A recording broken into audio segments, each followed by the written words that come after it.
Verano de 1939. La era dorada de los descubrimientos arqueológicos está llegando a su fin. Una época en la que se exploraron las zonas más remotas del planeta en busca de claves con las que desentrañar los misterios de nuestro pasado. Durante este último verano de paz, sobre el mundo se cernía una guerra que amenazaba con destruir nuestra civilización cuando se descubrieron 3 tesoros extraordinarios que cambiarían para siempre nuestra comprensión de los orígenes y la diversidad de la cultura humana. Esta piedra se convertía en el monumento fechable más antiguo de la historia de América y nos acercarían a nuestro pasado más lejano. ¡Me has asustado! En esta serie seguiremos el rastro de una casta de extraordinarios arqueólogos, cada uno en su tiempo, desde el aficionado autodidacta. Todos presionaban para que cogiera el tesoro, a la pareja de carismáticos aventureros. Hemos encontrado un conjunto único de esculturas americanas. Y el académico con oscuros intereses políticos. Pero aquí en el documento lo está reconociendo. Relatos fascinantes de intriga, intuición, excentricidad y suerte. Es increíble, otra cabeza enorme. Cada uno utilizó la arqueología para validar su concepto del mundo y reconocer su función como potente recordatorio de la experiencia compartida que es la humanidad. Me parece una obra de arte impresionante. En este episodio viajamos a México, donde aparecieron asombrosas muestras de arte mesoamericano, justo antes de que estallase la guerra. ¿Quién fue este misterioso hombre? ¿Y cuándo se esculpió la estatua? Estas colosales cabezas anunciaron el descubrimiento de un mundo perdido. ¿Estamos hablando de una ciudad? Una gran ciudad. Impresionante. De una cultura mucho más influyente y sofisticada de lo que nadie imaginó. No se había encontrado nada igual hasta entonces. Eran los vestigios de toda una civilización. Una civilización que figura entre las más antiguas del mundo.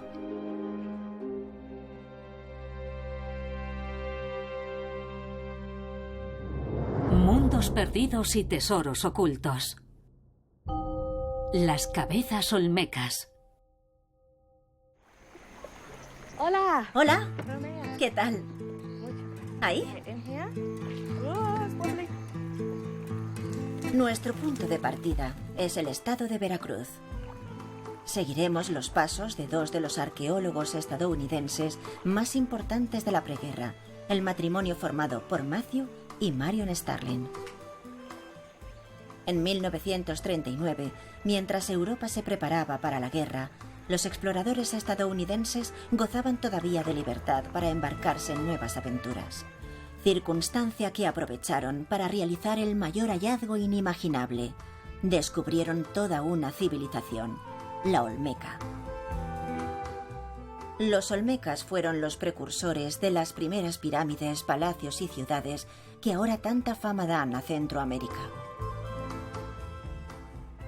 La civilización olmeca floreció aquí hace más de 3000 años. Por lo tanto, fue contemporánea de la egipcia. Muchos la consideran la madre de las culturas de Mesoamérica, la predecesora de los mayas o los aztecas.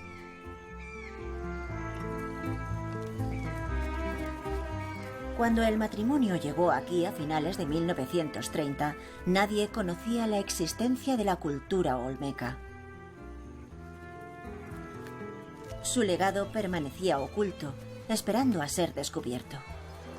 Los Starling pisaron México por primera vez, atraídos por la historia de un trabajador del siglo XIX que encontró una cabeza de piedra gigantesca medio enterrada en lo más profundo de la selva.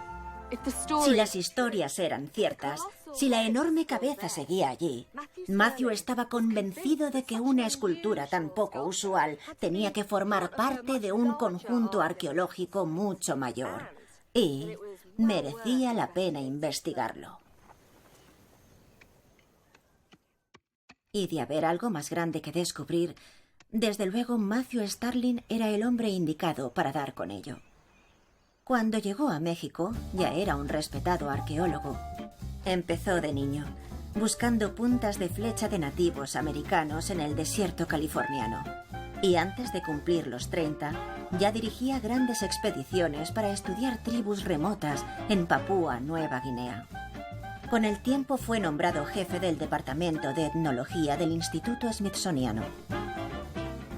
16 años más joven, Marion fue una niña despierta y aventurera. Su padre siempre le decía que tenía que haber nacido chico, pero como muchas jóvenes de entonces, estudió para ser secretaria. Cuando surgió la oportunidad de trabajar con Matthew Starling, buscó el término etnología, le pareció interesante y se lanzó. Se enamoraron y se casaron en 1933. La intención de Marion no era vivir a la sombra de su marido, y cuando viajaron a México en 1939, ya se había hecho indispensable en el trabajo de campo. Esta es una parte remota de México. Si nos acompañan en nuestro viaje, verán que no hay letreros que indiquen el camino, que apenas nos cruzamos con más personas y que las carreteras son más bien senderos. Tras un viaje épico que culminó en una marcha de 8 horas a caballo, la expedición inaugural de los Starling por fin llegó al pequeño pueblo mexicano de Tres Zapotes, donde se creía que estaba la enorme cabeza.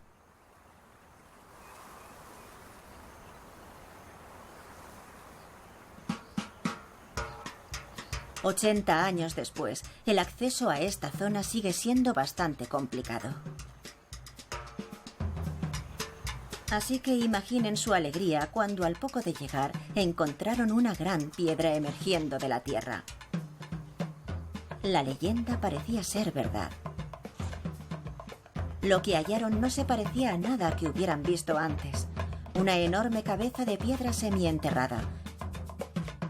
Los Starling aún no lo sabían, pero habían dado el primer paso en el descubrimiento de la civilización perdida de los olmecas.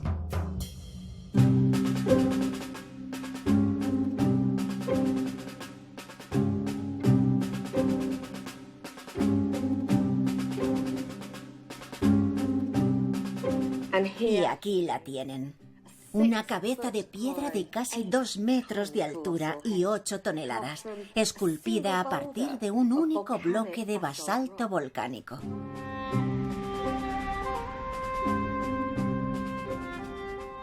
Nunca se había visto nada igual. Lo más parecido eran las figuras monumentales del antiguo Egipto. Pero cuando desenterraron la cabeza, vieron que no tenía torso. Se apoyaba sobre unos cimientos de piedra sin tallar, lo que sugiere que se pretendía que fuera un retrato formidable e intimidante.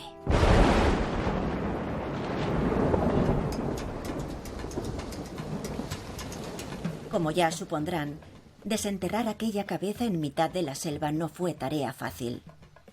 Los Starling sufrieron el azote de 3 tormentas tropicales que anegaron el yacimiento. Cada tormenta suponía achicar el agua durante 2 días. La escultura nos da una idea de cómo sería este hombre. Tiene una mirada muy severa, con el ceño fruncido, como si estuviera pensando. Luego está esa nariz ancha, los labios gruesos y una mandíbula inferior potente, todo enmarcado por este casco con tiras a ambos lados que le otorgan autoridad. Matthew Starling dijo: "Para mí es de las obras de arte más importantes del Nuevo Mundo, excepcional por su realismo". Pero, ¿quién era este enigmático hombre? ¿Qué representa? ¿Quién fue el artista? ¿Y cuándo se esculpió? Los Starling estaban decididos a dejar su huella en la historia. Sin muchas pistas, porque la colosal cabeza de piedra se parecía muy poco a los monumentos conocidos de cualquiera de las culturas mesoamericanas.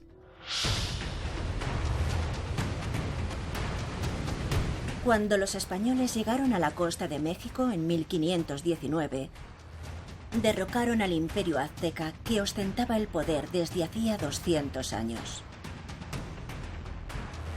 Pero antes fueron los mayas los que dominaron desde el año 250 después de Cristo hasta el 900. El consenso en la década de 1930 era que en Mesoamérica previamente no había existido nada parecido a una gran civilización. Sin embargo, los descubrimientos de los Starling lo cambiarían todo. Matthew se dio cuenta de que la enorme cabeza que habían encontrado estaba rodeada por una serie de montículos sospechosos. Así que reunieron a un grupo de trabajadores de los pueblos cercanos y comenzaron a excavar.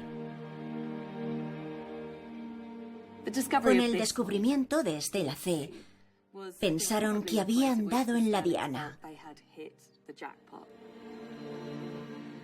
Porque esta piedra proporciona una fecha.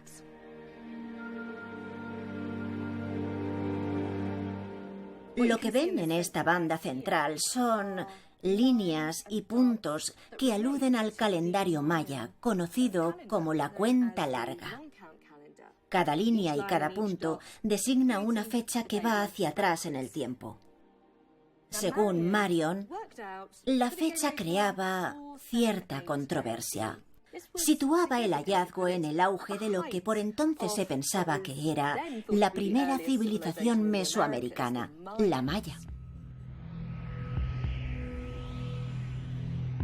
Para su desesperación, faltaba la parte superior del monumento, por lo que era imposible calcular la fecha exacta.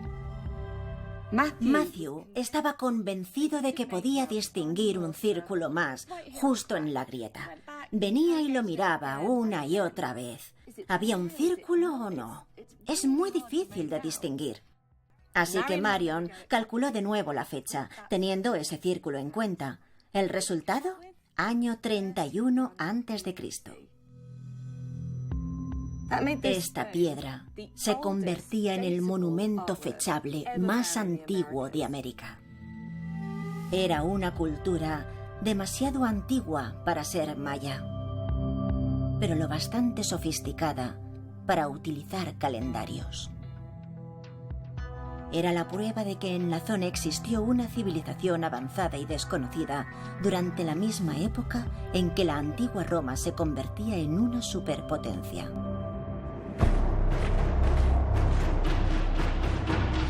Pero cuando los Starling regresaron con las excitantes noticias de una posible civilización perdida, se encontraron con un mundo al borde del abismo. El auge de los nazis en Europa era algo que habían visto de primera mano. Cuando asistieron a los Juegos Olímpicos de Berlín en 1936, quedaron muy sorprendidos por el ferviente apoyo a Hitler y el despliegue del poder alemán.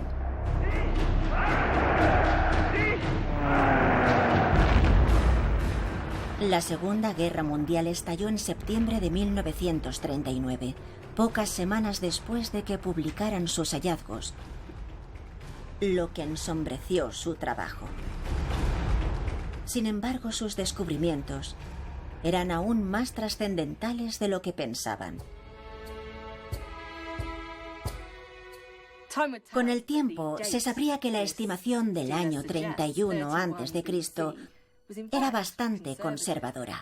La cultura olmeca de la que procede esta piedra era mucho más antigua. Los Starling habían escrito un nuevo capítulo en la historia de las Américas.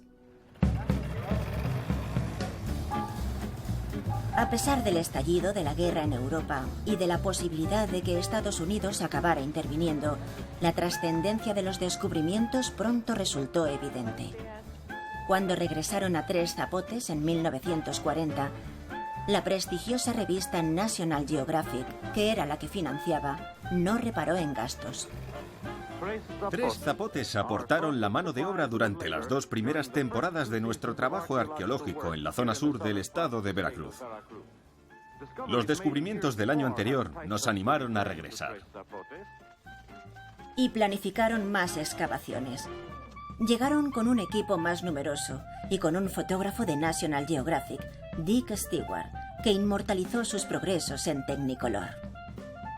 Hasta los Starlin comenzaban a entender la creciente importancia de la publicidad. El fotógrafo Stewart también tiene sus propios retos. Aquí está sobre un trípode improvisado dispuesto a inmortalizar la escena que verán a continuación. Esto que ven supondrá un agradable cambio en nuestra dieta. La iguana, cocida durante 2 horas, está muy buena. Su carne es blanca y su sabor recuerda a las ancas de rana. Marion incluso recibió un prestigioso premio por su trabajo en la primera expedición. Sin embargo, National Geographic pidió que escribiera varios artículos sobre los retos de un ama de casa en la selva. Todo era nuevo para nosotros, no solo la arqueología. Tuvimos que acostumbrarnos a vivir en cabañas hechas con palmeras. Hicimos amigos en la aldea y aprendimos sus costumbres.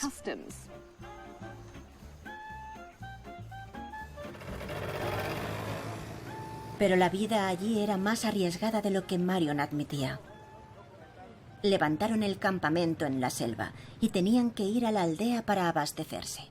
Tres Zapotes también podía ser un lugar muy peligroso, no apto para cobardes. Marion habla de los constantes ajustes de cuentas entre los aldeanos. Los que trabajaban en las excavaciones solían ir armados, y los bailes de los sábados, conocidos como guapangos, con frecuencia acababan a tiros y a veces con algún muerto. El campamento estaba formado por cabañas que servían tanto de alojamiento como de laboratorio, y estas cabañas, hechas principalmente con hojas de palmera, estaban infestadas de garrapatas que se alimentaban de la sangre de los expedicionarios y llevaron a más de uno del equipo al hospital. Cuando Matthew por fin asumió que Tres Zapotes iba a ser un yacimiento importante, ampliaron el área de excavación. Esta es la zanja que hemos abierto en uno de los montículos más grandes. Excavamos lo necesario hasta dar con restos. Nuestras excavaciones son una muestra representativa de la historia del hombre. Su objetivo era encontrar objetos sencillos que revelaran más datos sobre el pueblo que había tallado la cabeza colosal. Y fueron los objetos de cerámica los que proporcionaron la siguiente gran revelación, pues demostraron que esta cultura no era una versión primitiva de la maya, sino algo diferente. Hemos encontrado piezas de barro. Vamos a ver si podemos sacarlas sin dañarlas si las examinamos.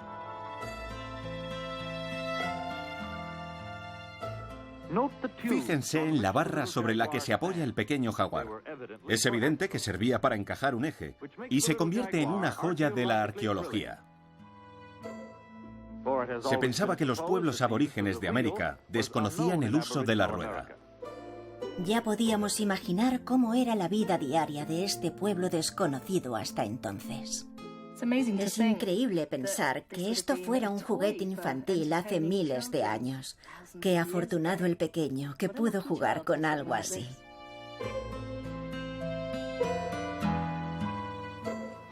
Otro ejemplo de arte hecho con barro.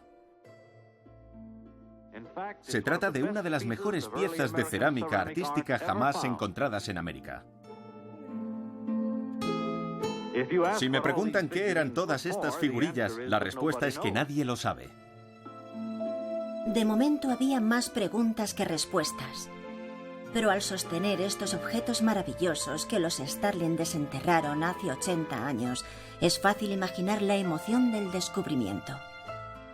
Sumándolo todo, la cabeza colosal, la fecha del calendario de piedra y la primera prueba de la existencia de la rueda en América, parecía evidente que los Starlin habían descubierto indicios de una civilización muy avanzada. Pero necesitaban más pruebas. Emprendemos viaje una vez más hacia un nuevo yacimiento. Los Starlin decidieron hacer caso a los rumores que hablaban de otras cabezas de piedra encontradas en un lugar llamado La Venta. Son alrededor de 140 kilómetros de un punto a otro, pero para llegar allí tenemos que recorrer 1400. Fue un viaje muy duro.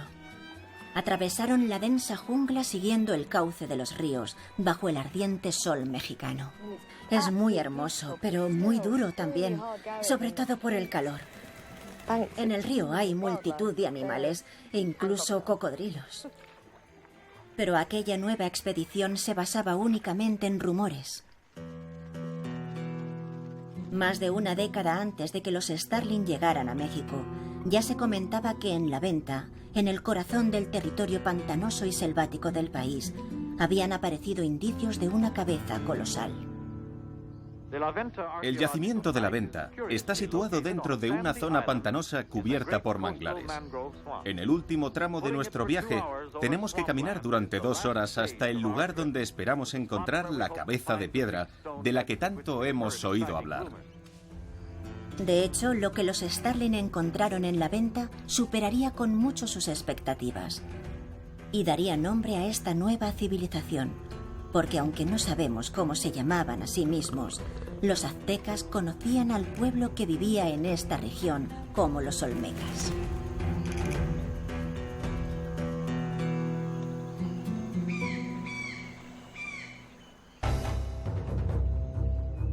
Las primeras incursiones del matrimonio en la densa jungla de La Venta revelaron no solo una, sino 4 cabezas colosales.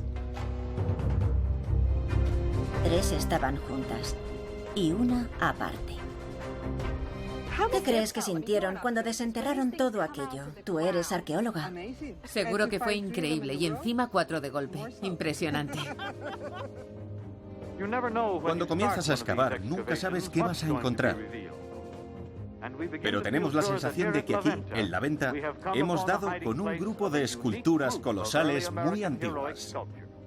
La Venta fue fundamental para conocer mejor a los olmecas.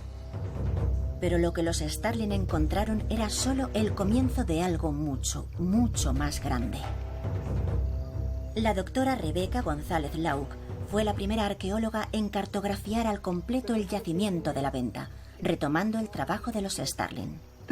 Esto estaba cubierto de vegetación, era selva virgen. En aquel momento se creía que el yacimiento era solo una construcción ceremonial.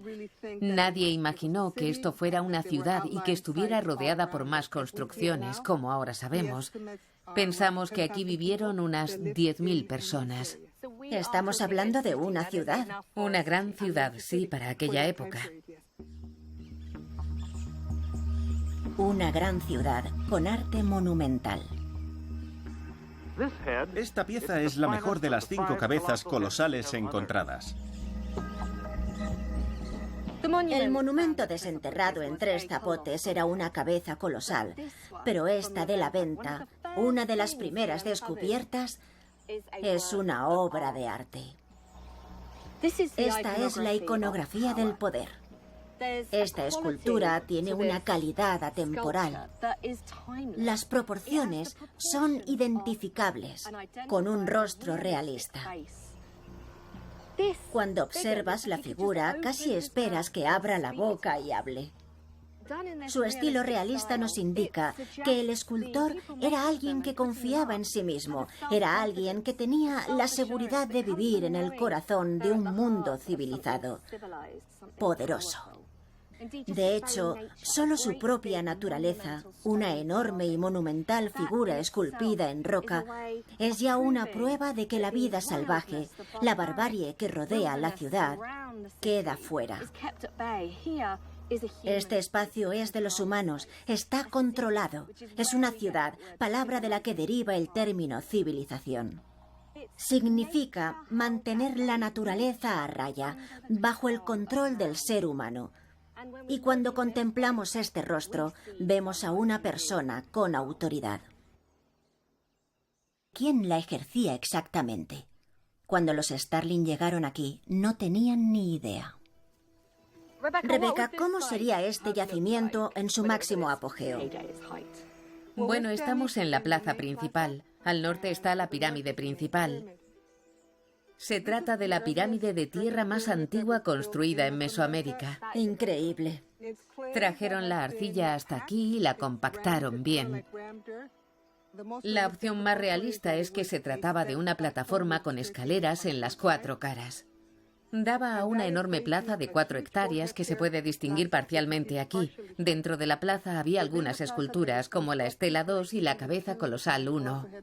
¿Estas 2 reproducciones que vemos aquí decoraban la plaza? Sí. Esta plaza, desde donde estamos, la plaza se adentraría unos 300 metros en la vegetación. Así que era muy, muy grande. ¿Cuántas personas cabrían? Miles. La Venta se considera el modelo a seguir de posteriores ciudades mesoamericanas, mayas y aztecas, cuyas espectaculares pirámides geométricas y enormes plazas todavía se conservan. Pero muchos de estos diseños se materializaron por primera vez en La Venta. Prueba de que la civilización perdida de los olmecas fue quizá la cultura precursora de toda Mesoamérica. Se pensaba que antes de los mayas la gente vivía en aldeas, que no había ciudades ni jerarquías, así que cuando Matthew y Marion comenzaron a desenterrar estas enormes esculturas, el enfoque cambió por completo. No hay nada similar en toda Mesoamérica en este mismo periodo. Ahora tenemos pruebas de la existencia de un centro de poder olmeca muy influyente que floreció entre los años 900 y 400 a.C., siglos antes de lo que habían imaginado los Starling. Para que se hagan una idea, los olmeca vivieron durante la misma época que los antiguos griegos. Y al igual que ellos, utilizaban el arte para hacer gala de su poder. Nuestra excavación revela la cabeza de piedra más grande que íbamos a encontrar en La Venta en toda la temporada. Cuando Matthew Starling desenterró esta cabeza, anotó que había un fragmento justo al lado, con pintura rojiza sobre su superficie. Muchas esculturas del mundo antiguo y también de los olmecas estaban pintadas con colores llamativos. Ahora solo vemos el esqueleto, los huesos. La impresión que habría dado no solo por su tamaño, sino también por los brillantes y llamativos colores contra el fondo verde de la vegetación, debió de ser impresionante. Y otro aspecto interesante. Canaliza el poder del depredador más feroz de la jungla. Vemos en la cabeza una hermosa imagen de un jaguar. Aparece muchas veces en el arte olmeca. Aquí vemos la pezuña, en la parte superior de la cabeza. Y las garras también se aprecian con claridad. Era una forma de mostrar la riqueza y el esplendor de su civilización. Pero en un mundo sin herramientas de metal, ¿cómo consiguieron los olmecas esculpir estas enormes figuras?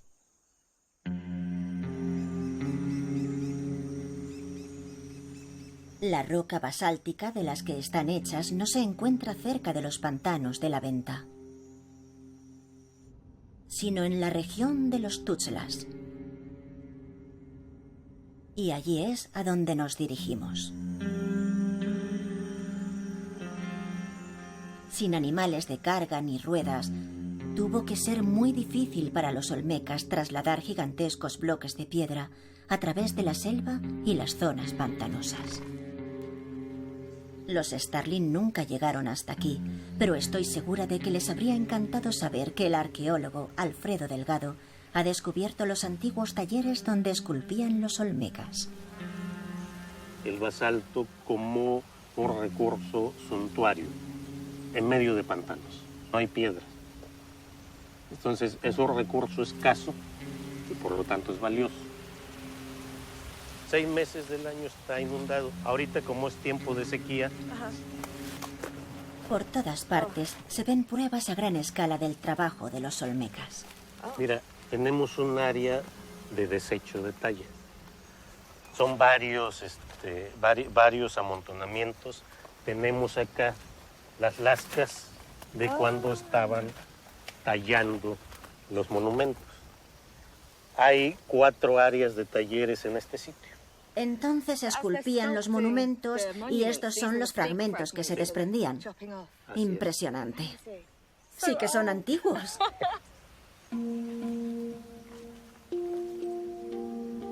Mira, aquí tenemos uno de los monumentos en proceso. ¡Es increíble! Y aquí tenemos una estela. Se puede distinguir la figura. ¡Qué bonito! ¡Qué realista! Pero el último descubrimiento de Alfredo en este terreno pedregoso es una novedad arqueológica. Sí. Mira, esta es una pieza en proceso, es una cabeza colosal. Aquí está la base. Y acá están labrando apenas lo que sería el casco. Vaya, así que por el tamaño y la forma, habría sido otra cabeza colosal. Es la primera que tenemos in situ. Bueno, son la base de la cabeza colosal, la técnica de martillado y cómo están delineando el casco. La cara todavía no está labrada, apenas están bajando algunas capas están esbozando la cabeza, hacer algunos elementos como el casco y la orejera. Vaya, es increíble. Es una cabeza alucinante. Otra cabeza colosal enterrada. Sin embargo, en el proceso de tallado descubrieron fracturas y la abandonaron. Como vieron que tenía una grieta, la desecharon. Ya no les sirvió y la abandonaron. La roca basáltica que los olmecas usaron es tan dura como el granito. Los experimentos realizados por escultores modernos con las mismas herramientas de piedra demuestran que para esculpir una cabeza colosal se habrían necesitado entre 5 y 10 años. El hecho de que los gobernantes olmecas pudieran permitirse encargar tales obras, encontrar el modo de transportarlas hasta la venta, nos dice mucho del extraordinario poder y riqueza de estos señores. Algunas de esas rocas pesan cerca de 20 toneladas. ¿Cómo trasladaron las cabezas a las ciudades? Lo más probable es que las hayan trasladado lo que llamamos nosotros sobre unos lagartos, una especie de horquetas sobre las que se monta la piedra y se arrastra. Debieron utilizar mucha gente, mucha mano de obra. Entonces lo más fácil era que las trasladaran por agua. Y hay una teoría que los monumentos no los llevaban sobre las balsas, sino abajo. ¿Por qué? Porque dentro del agua el peso disminuye. Incluso con la tecnología actual, mover estos enormes monumentos supone un gran reto. Como lo demuestra esta película de los años 60, en el que vemos cómo trasladaron una de las cabezas a un museo de Estados Unidos.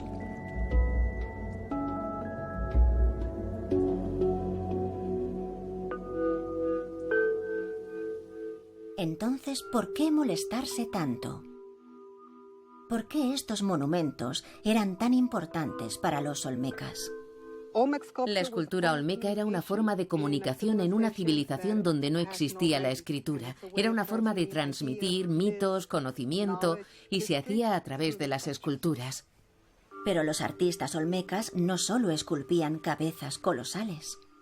Aquellos asombrosos canteros y escultores también se emplearon a fondo en la talla de las figuras que adornaban los altares.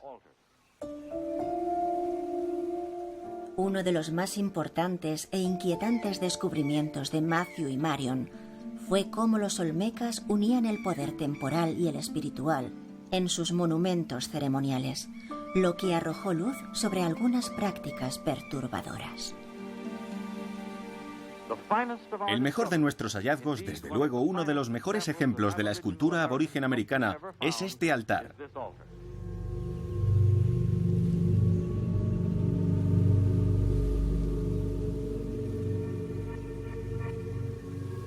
Este es un monumento muy diferente a las cabezas colosales. Como ellas, también es de roca basáltica y está esculpido como una figura tridimensional.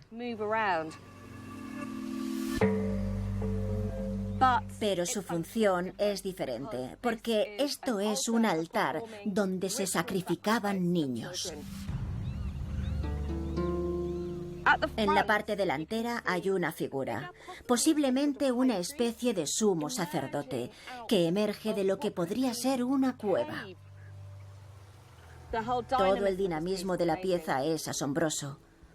Pero lo más inquietante es lo que sostiene entre sus manos, el cadáver de un bebé. Y la sensación es peor cuando rodeas la pieza. Aquí se ve el desarrollo, la procesión hacia la muerte. Y está llena de movimiento. Los bebés se aferran con sus manos a los hombros de los sacerdotes. Hay sensación de ruido, de caos. Se cree que las lágrimas de las criaturas formarían parte del ritual. Cuanto más llorasen, más vida traerían a la ciudad.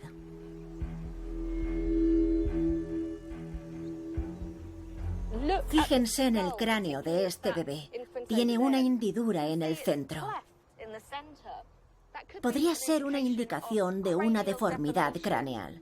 Al poco de nacer, los huesos del cráneo aún no han soldado y puede que aprovecharan entonces para deformarles la cabeza antes del sacrificio.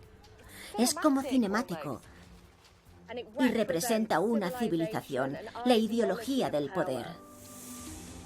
En lo que aquí se representa, vemos cómo se contrapone la barbarie con lo civilizado.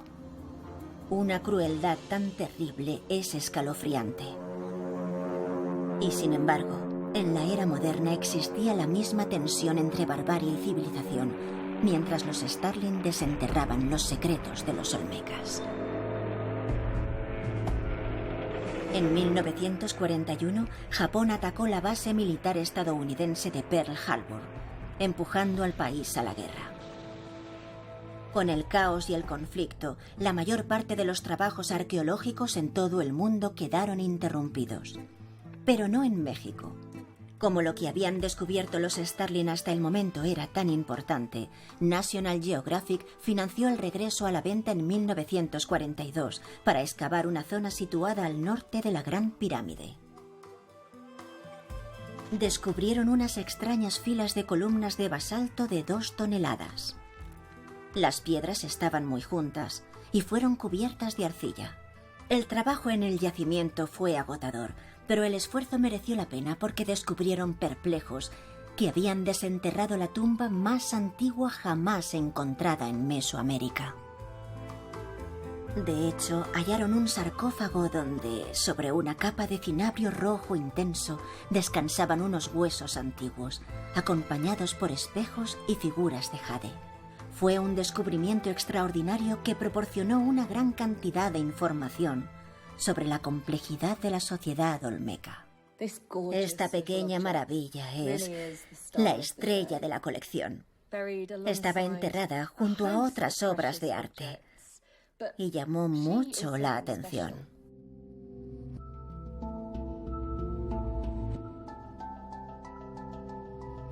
Solo mide 8 centímetros y es de jade. El color que ven aquí, ese rojo tan brillante, se consigue frotando cinabrio contra la superficie.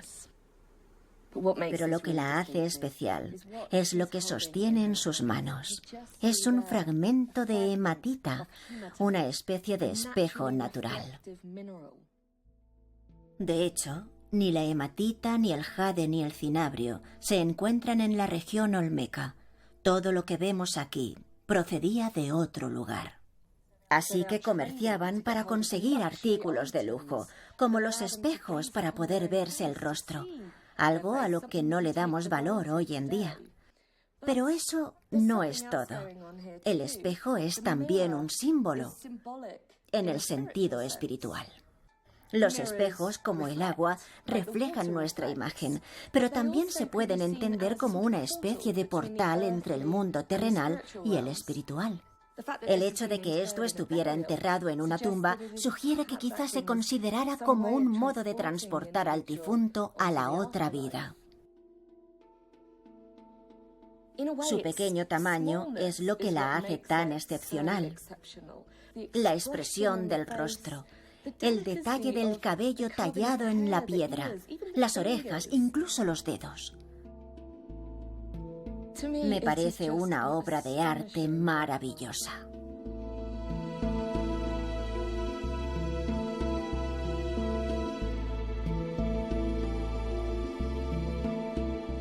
Comparadas con los grandes monumentos de roca basáltica, estas pequeñas figuras ofrecen una visión muy distinta del mundo olmeca.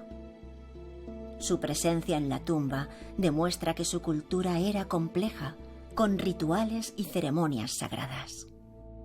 Esta fascinante representación de un ritual congelado en el tiempo se exhibe tal y como se encontró. Una desconcertante pero privilegiada mirada a un mundo perdido hace muchos años. El jade era el material más valorado en la época de los olmecas, mucho más que el oro. Y las máscaras de jade desempeñaron un papel fundamental en sus ceremonias. Esta de aquí. Muy bien. Sí, gracias. Cógela tú. Hemos viajado hasta el Museo de Jalapa para charlar con la doctora Sara Ladrón de Guevara. Sara, ¿qué tesoros nos has traído? Unas máscaras maravillosas de arroyo pesquero. Algunas están desgastadas, pero esta parece prácticamente nueva, ¿verdad? Sí. Es un jade precioso. A los mesoamericanos les encantaban estas piedras e iniciaron esta tradición que resultó muy importante. Los olmecas fueron los primeros en hacer muchas cosas en Mesoamérica.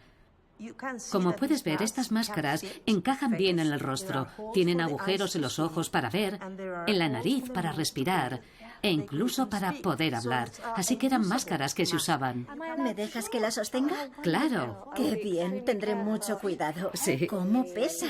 Sí, porque está hecha de piedra, piedra de Se verdad. puede ver la forma de la nariz desde dentro y la boca. Además, se distinguen 4 mazorcas de maíz Sí. talladas de forma muy tenue sobre el jade. El maíz era muy importante en Mesoamérica, sagrado. De hecho, hubo un dios del maíz mucho después, pero tuvo sus raíces en la cultura olmeca. El poder de los olmecas dependía de producir el maíz suficiente para alimentar a una gran población. De ahí la gran importancia de los rituales que garantizaban una buena cosecha. Una cosa muy interesante sobre las máscaras es que en la ofrenda que se desenterró en la venta, al menos 2 figuras llevaban máscara. Tenemos pruebas arqueológicas de que se usaban en las ceremonias. De modo que es posible que esta máscara se usara en algún tipo de ritual de cosecha. Pero los olmecas no solo esculpían grandes rocas o diminutos pedazos de jade. También sabemos que trabajaban muy bien la madera, gracias a lo que debe de ser uno de los descubrimientos arqueológicos más insólitos de los últimos años. Un juego de misteriosas ofrendas dedicadas a una montaña sagrada. Es algo único. Primera vez que se encontraban esculturas de madera en Mesoamérica. En la arqueología mexicana apenas se han encontrado objetos de madera. Poe Ortiz formaba parte del equipo que descubrió estos trascendentales bustos. Esta talla tiene más de 3000 años.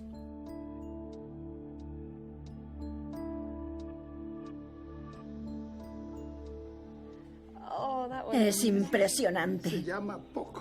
¿Le pusieron tu nombre? I found it. Yes, it's because depende de cada persona que la encontró en el campo. Cada arqueólogo. Él es Alfredo, este soy yo. Es bonito que tenga nombre y no sea un número. Eran Es personas. mejor. Escultura 1, escultura 2, escultura 3. 1, 2, 3. I know like this. A mí No me tampoco. gusta eso. Son muy antiguas. ¿De qué fecha hablamos? 1200 años antes de Cristo. Es la madera, las esculturas más antiguas encontradas hasta ahora en Mesoamérica. Eso es sorprendente. Las condiciones especiales del yacimiento de El Manatí, donde se encontraron las cabezas, hicieron posible la inaudita supervivencia de estas esculturas. Las constantes inundaciones con agua de manantial evitaron que las bacterias destruyeran la madera, pero son muy frágiles. Hicimos instrumentos de bambú, espátulas de bambú, para ir excavando poco a poco la escultura sin que la dañáramos. Porque el metal, si tú tocas la escultura, se va como si fuera mantequilla. Y ya es permanente. Es curioso porque se aprecia algo de pintura, algo de color, ¿no? Sí. Varias esculturas tuvieron una máscara bucal, una franja de pintura roja cubriendo la boca y otra negra sobre el rojo. Alrededor. Para dar otra sensación que sobresale la boca, ¿no? No sabemos exactamente qué representaban, pero probablemente a sus jefes o a sus sacerdotes o también de sus antepasados. ¿Qué nos dicen las tallas de esta fase temprana de la civilización olmeca? Nos revela que hubo lugares especiales donde se llevaron los objetos más valiosos como ofrenda al agua, a los manantiales y al cerro mismo. Impresionante. Unos descubrimientos maravillosos, parecen muy reales. Estos antiguos bustos en madera se encontraron a 160 kilómetros al oeste de La Venta y a solo 16 al sur del último y más importante hallazgo realizado por Matthew y Marion en su aventura mexicana. Pero a punto estuvieron de pasar de largo. Todo comenzó gracias a uno de los proyectos más extravagantes de Marion.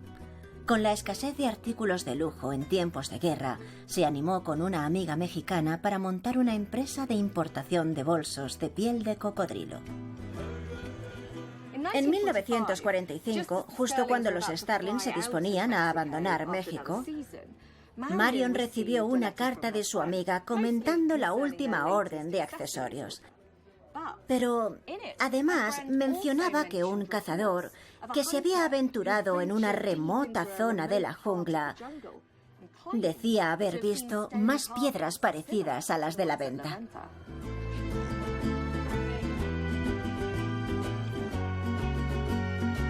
La idea de una última incursión en territorio virgen fue imposible de resistir. Y los Starling se embarcaron en su último y más penoso viaje por la jungla. A veces se sentían perdidos y desorientados. Incluso aunque dieron media vuelta varias veces, no tenían ni idea de que se dirigían al mayor asentamiento olmeca. Y esto es lo que, o mejor dicho, a quién encontraron. Les presento a El Rey. Matthew Starling dijo que era la cabeza más colosal de todas las cabezas colosales. Mide 2,80 metros y pesa más de 25 toneladas. Menudo ejemplar.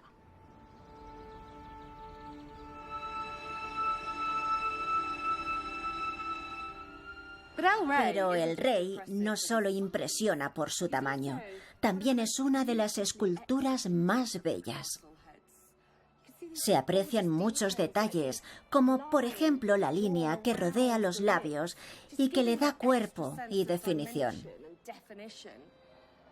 Tiene unos ojos muy realistas, con unos párpados que sobresalen ligeramente. Y luego están estas impresionantes orejas perforadas. Parecen casi tridimensionales. Se pueden ver cómo los pendientes atraviesan los lóbulos. Mención aparte merece también este impresionante tocado. Se aprecian las diferentes plumas que lo adornan. El gorro es interesante porque fíjense en esta sección en concreto, en la parte delantera. Cuando encontraron esta figura, estaba tumbada boca arriba en una zanja y esa parte se había desprendido. El equipo de Starling la recolocó. Pero hay más pruebas de su maltrato. Unas perforaciones sobre la nariz, bajo el ojo e incluso marcas de hachazos en un lado. Matthew sugirió que estos defectos podrían ser obra de saqueadores o pueblos rivales intentando acabar con cualquier vestigio de esta antigua civilización. Pero cuando se dieron cuenta de que era demasiado grande y resistente, se conformaron con tirarla al suelo. Esta imagen de Marion con la mano descansando sobre la mandíbula del rey es una de mis favoritas, porque atrapa la emoción y la alegría del descubrimiento arqueológico.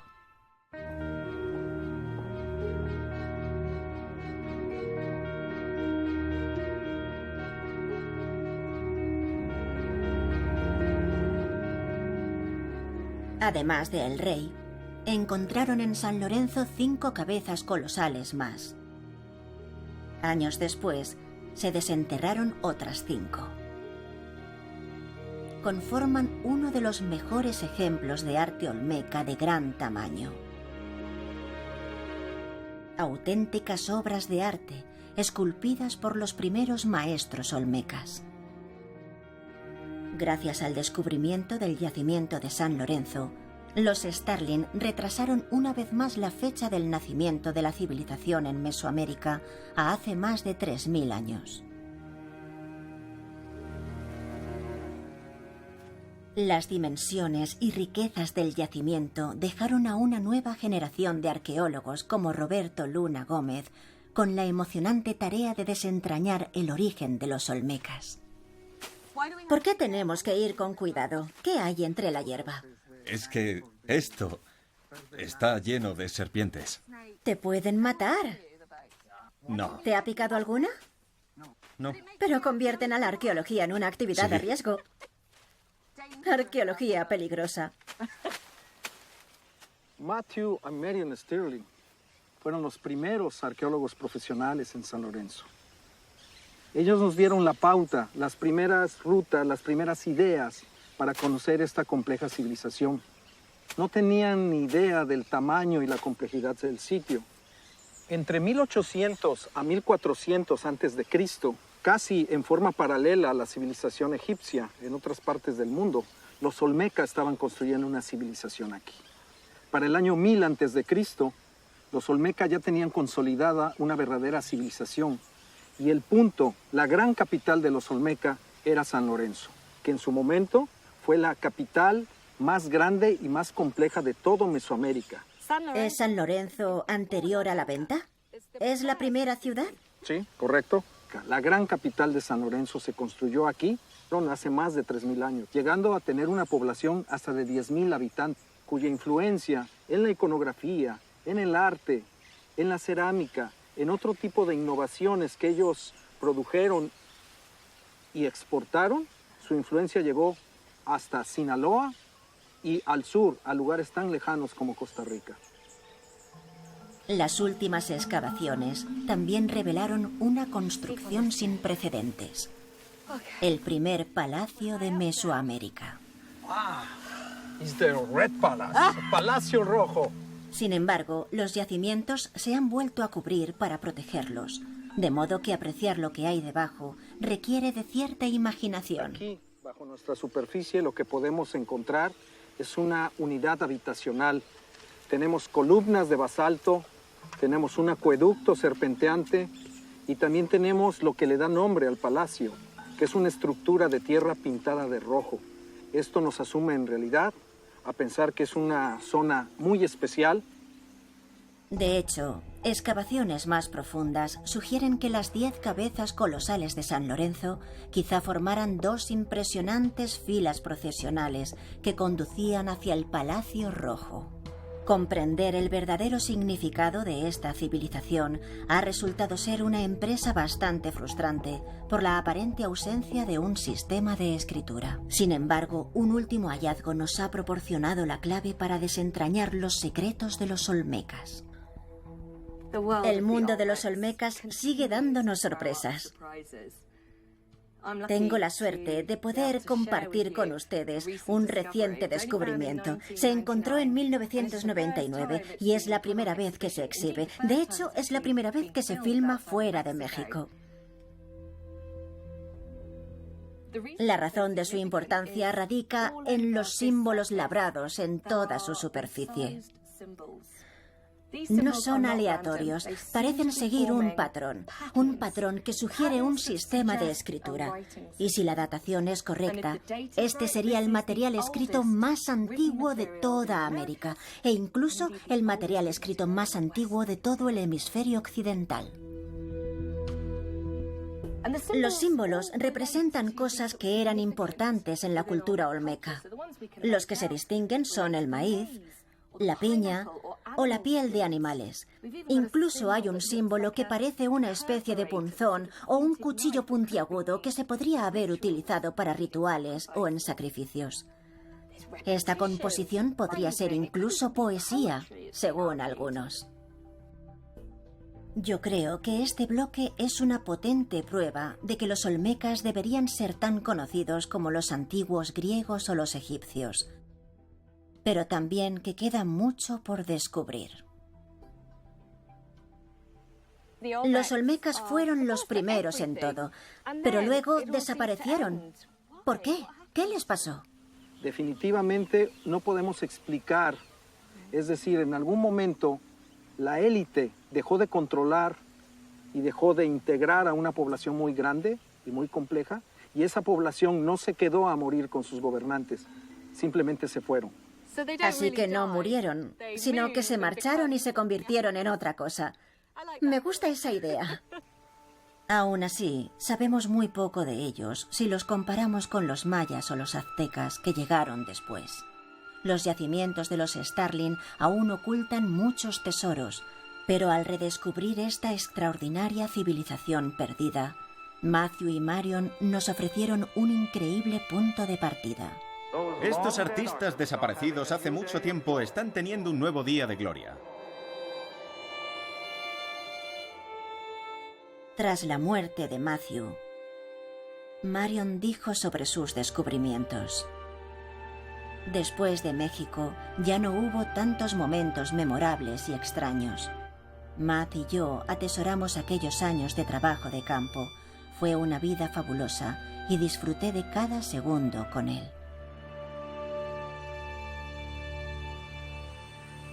Con las últimas excavaciones de los Starling en México, salieron a la luz, sin saberlo, el lugar de nacimiento, el origen de la civilización olmeca.